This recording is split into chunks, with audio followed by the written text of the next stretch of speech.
Bonjour les amis, nouvelle vidéo aujourd'hui où on va parler de Philippe de Villiers qui a été reçu chez nos amis de Sud Radio et qui va dire tout ce qu'il pense et notamment sur l'Union Européenne, notamment sur la France, et je sais que cela va faire plaisir à beaucoup car beaucoup attendent bien sûr ses prises de position, mais juste avant de l'entendre, n'oubliez pas, vous le savez, je me répète, mais l'algorithme de YouTube a changé, donc j'ai besoin de votre soutien et c'est l'unique chose que je vous demande. Les pouces en l'air, le partage, le boost de la vidéo et bien sûr de vous abonner.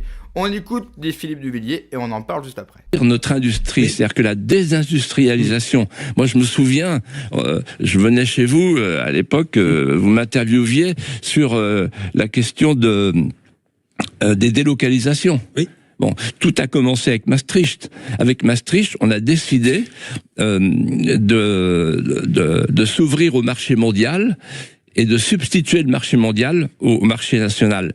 C'est-à-dire qu'en fait, aujourd'hui, vous vous rendez compte que 1 poulet sur 2 consommé en France vient de l'étranger. 60% de nos fruits, 40% de nos légumes viennent de l'étranger. C'est-à-dire que nos élites, je réponds à votre question, oui, ont fait le choix de la préférence étrangère en tout domaine.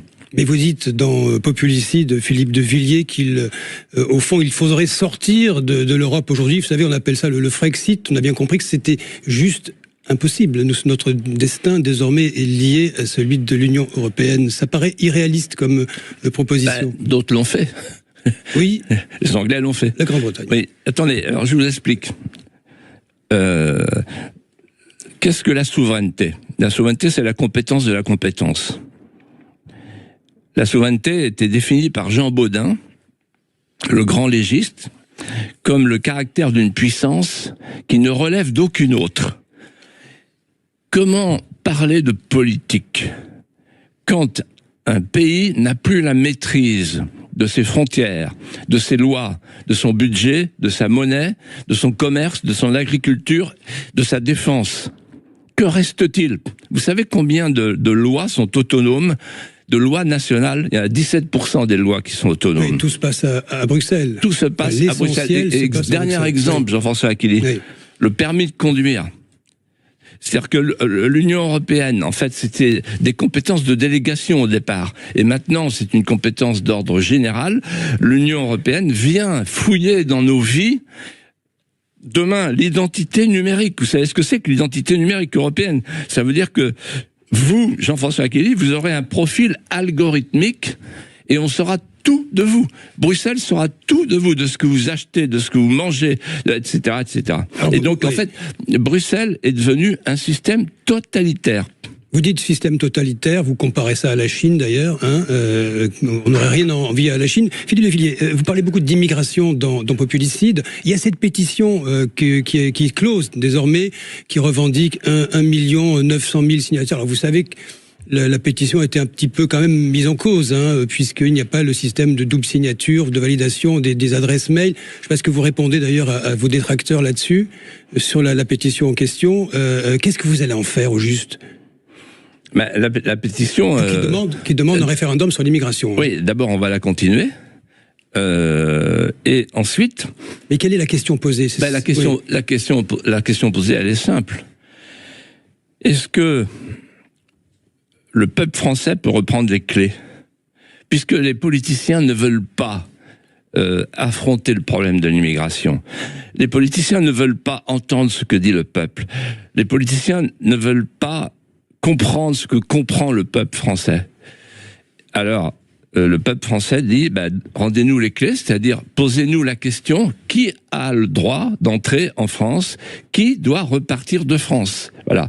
Et donc, par exemple, le peuple français souhaite le rétablissement des frontières. Les politiciens, ils ont fait Schengen. Les politiciens, ils ont du sang sur les mains, Jean-François Aquili. Du sang sur les mains, vous dites? Oui, exactement. Parce que si les politiciens avaient appliqué les obligations de quitter le territoire pour Philippine, pour Lola, pour Dominique Bernard, pour Samuel Paty, qui ont été assassinés par des migrants qui n'avaient rien à faire en France, qui étaient sous OQTF qui n'ont pas été appliqués. Si ces OQTF avaient été appliqués, tous les gens que je viens de citer seraient vivants. Et c'est ça que j'appelle avoir du sang sur les mains. Il suffit pas d'exercer la responsabilité. Il faut exercer la responsabilité non pas pour le contrôle social, mais pour le bien commun. Philippe Devilliers, c'est ce que j'explique dans mon livre. Oui, vous le dites dans votre dernier essai, 140 000 OQTF en France, officiellement. Comment est-ce que vous faites pour traiter le sujet ? Comment est-ce que vous faites pour traiter le problème ? Les 140 000 OQTF qui sont toujours sur le territoire français. C'est la question qui est posée quand même. Oui, alors il y a deux questions. Oui, alors je vais vous répondre, il y a même deux questions. Il y a la question du stock et la question du flux. Donc, une fois qu'on a laissé entrer des gens qui n'ont rien à faire en France, évidemment, on les a sur les bras. Et il faut les renvoyer chez eux. Bon, et les renvoyer chez eux en faisant jouer les accords qu'on a. Vous savez qu'il y a, on dépense des sommes considérables en aide au développement à des pays qu'on ne devrait pas aider ou qu'on devrait aider avec une contrepartie. La contrepartie, c'est vous récupérer les gens indésirables chez nous. C'est ce qu'on aurait dû faire, par exemple, avec l'Algérie. C'est ce qu'on n'a pas fait avec l'Algérie. Avec l'Algérie, vous vous souvenez, François Bayrou, le 5 mars 2024, avait dit si jamais dans 6 semaines vous ne reprenez pas les indésirables, alors on déclenchera les missiles stratégiques, c'est-à-dire qu'on dénoncera l'accord de 68. Oui. Et il ne s'est rien passé. Donc, en fait, à chaque fois que les hommes politiques parlent de missiles stratégiques, ça se termine avec un pistolet à bouchon. Vous en parlez des hommes politiques, hein, pas seulement des personnages historiques comme Gracchus Babeuf et les autres, Cincinnatus, hein. Il y a aussi les personnages politiques d'aujourd'hui. Vous en voulez à Jean-Luc Mélenchon, Philippe Devilliers ? Alors, Jean-Luc Mélenchon, vous m'avez dit tout à l'heure, mais alors vous reprenez pas le concept de grand remplacement. Non, mais lui, il le reprend. Ah bon ? C'est lui. Oui, il y a quelques mois, il a dit, mais le grand remplacement, Monsieur Bayrou, Monsieur Zemmour, dit-il, je le cite, il est là, sous nos yeux, et il faut que les jeunes africains viennent épouser nos filles, je le cite. On est dans un pays de vieux, il faut faire venir la jeunesse africaine. Et en réalité, Jean-Luc Mélenchon fait partie de cette gauche qui a compris qu'elle a abandonné le milieu ouvrier parce qu'elle a contribué à la désindustrialisation par les délocalisations depuis Mitterrand, depuis Maastricht, en fait depuis 1983, et donc elle veut remplacer un prolétariat disparu, qui est parti ailleurs, qui n'écoute plus les socialistes, par un lumpenprolétariat substitution, c'est-à-dire en fait une nouvelle population qu'ils veulent faire venir en France. Vous voyez. Et en fait, Mélenchon dit, en se réjouissant, quand je suis né, il y avait un Français sur 4 qui avait un grand-parent étranger, un Français sur 10, pardon, et maintenant 1 sur 4. Et ça va aller beaucoup plus vite. Et donc, avec ce concept de réfugiés climatiques qu'ils veulent apprivoiser, ils veulent faire rentrer en France une nouvelle population qui va se substituer à la population existante. En réalité, nous sommes devant deux menaces. La créolisation, l'ubérisation.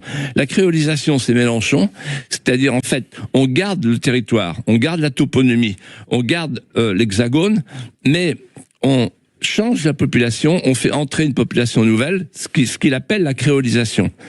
Et ce qu'il appelle le peuple-monde. Et ça, c'est l'anti-France, c'est la non-France. Et puis, il y a la post-France de Macron, avec l'ubérisation de la France, c'est-à-dire qu'on traite la France d'une manière telle que elle n'existe plus en tant que telle, avec son identité et sa souveraineté. Emmanuel Macron, vous dites que c'est un touche-à-tout et qu'il détruit tout ce qu'il touche. Vous aviez pourtant une très bonne relation avec lui au départ. Elle s'est dégradée.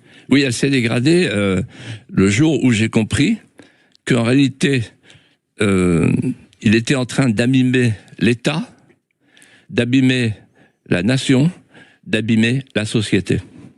Vous dites qu'il doit partir aujourd'hui, comme certains le disent aujourd'hui, y compris à droite de l'échiquier. Alors, oui, il doit partir, je vais vous expliquer pourquoi. Il est en train de nous entraîner à la guerre. À la guerre ? Oui. Cette histoire d'Ukraine, en fait, il y a deux personnes qui sont en train de nous entraîner à la guerre. Macron, Van der Leyen. Van der Leyen, parce qu'elle veut choper la compétence défense, qui appartient encore aux États. Elle veut faire une défense européenne, c'est-à-dire qu'elle veut étendre les pouvoirs de l'Europe à la question majeure, qui est la question au fond du régalien, c'est la question de la défense. Et donc elle est prête à faire la guerre pour ça, à envoyer des troupes en Ukraine pour ça. Les mots sont forts et les mots étaient attendus. Je sais que beaucoup mettent leur espoir sur Philippe de Villiers. Et pourquoi ? Pourquoi il y a tant d'espoir sur Philippe de Villiers, et notamment dans une partie de la famille souverainiste et même une partie du camp national tout court? Pour une raison toute simple, c'est le plus connu de nous tous. C'est quelqu'un qui est apprécié par les Français.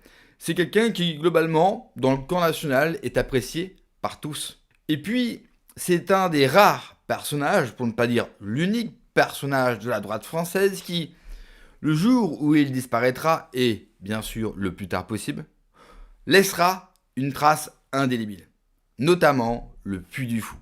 Et oui, beaucoup parlent de grands projets, beaucoup parlent qu'il faut sauver la France, beaucoup parlent qu'il faut renier avec, bien sûr, notre histoire, avec notre identité, mais peu ont fait des choses. Surtout dans le domaine culturel, la droite se plaint que la gauche a pris la culture, mais dans le même temps, la droite n'a jamais voulu la prendre. Un homme l'a fait, Philippe de Villiers. Ensuite, sur le constat. Certains, je les connais, souverainistes, parce qu'il n'y a pas plus sectaire qu'un souverainiste, vont dire c'est un petit peu tard. À cela, j'ai envie de leur dire une phrase, et vous m'excuserez parce qu'elle n'est pas très belle. Allez vous faire foutre, vous êtes des cinglés, des losers, et vous avez envie de perdre. Je ne dis pas, et je n'ai pas dit, que Philippe de Villiers était le meilleur. Je n'ai pas dit non plus que j'allais voter pour lui s'il se présentait. Je n'ai rien dit. Moi, je prends des faits qui sont justement factuels. Pour gagner une élection présidentielle, ou en tout cas bien y figurer, et pouvoir avoir accès à plus de médias que d'autres, il vous faut être une figure médiatique. Et qu'on le veuille ou non, Philippe de Villiers, quand il sort un livre, c'est au minimum 300 000 tirages. Quand Philippe de Villiers apparaît sur CNews, c'est 1 million de personnes qui le regardent. Combien de nos chefs sont capables de réunir autant de gens derrière juste leur nom? Pas beaucoup. Donc le fait qu'il cite le mot Frexit, ce mot qui fait frémir une bonne partie des souverainistes, car oui, mesdames, si vous rencontrez un jour un souverainiste, il ne sert à rien de lui montrer vos atouts féminins. Dites-lui Frexit et l'affaire sera jouée. Blague à part, le constat est bon. Oui, toute la classe poétique actuelle, et je dis bien toute, ont du sang sur les mains. Combien de Français ont perdu la vie? Combien de Français ont vu leur vie gâchée par des fermetures d'entreprises? Combien de Français ont vu leur niveau de vie exploser, baisser, à cause justement de cette classe politique? Alors oui, un pays qui n'a pas de souveraineté ne peut absolument rien décider. Ce qui ne veut pas dire que si un pays a sa souveraineté, qu'il ferait mieux. Ça c'est clair. Sortir de l'Union européenne est impératif. Virer toute la classe politique en France l'est tout autant, voire plus. Parce que souveraineté ou pas, tant que nous aurons ce même système, nous n'allons pouvoir rien faire, même avec les personnes les plus valeureuses du monde. Et tous ceux qui vous vendent le contraire, je le dis haut et fort, sont des charlatans. Alors oui, c'est vrai, la grande différence que j'ai avec eux, c'est que je n'ai rien à vendre.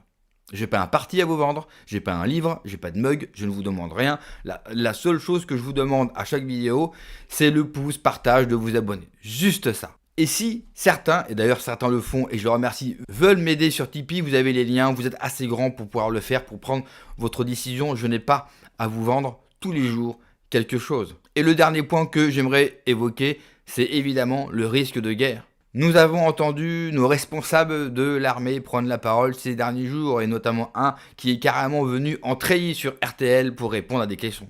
La mécanique non seulement de la peur est là, mais surtout l'escalade. Il faut tout faire pour qu'aucun de nos fils aille se faire tuer dans un pays et dans une guerre où depuis le début, on n'aurait jamais dû mettre les pieds. Merci d'avoir regardé la vidéo les amis. N'oubliez pas justement de vous abonner, le pouce, le partage, de booster la vidéo. Prenez soin de vous, que Dieu vous protège. Ciao.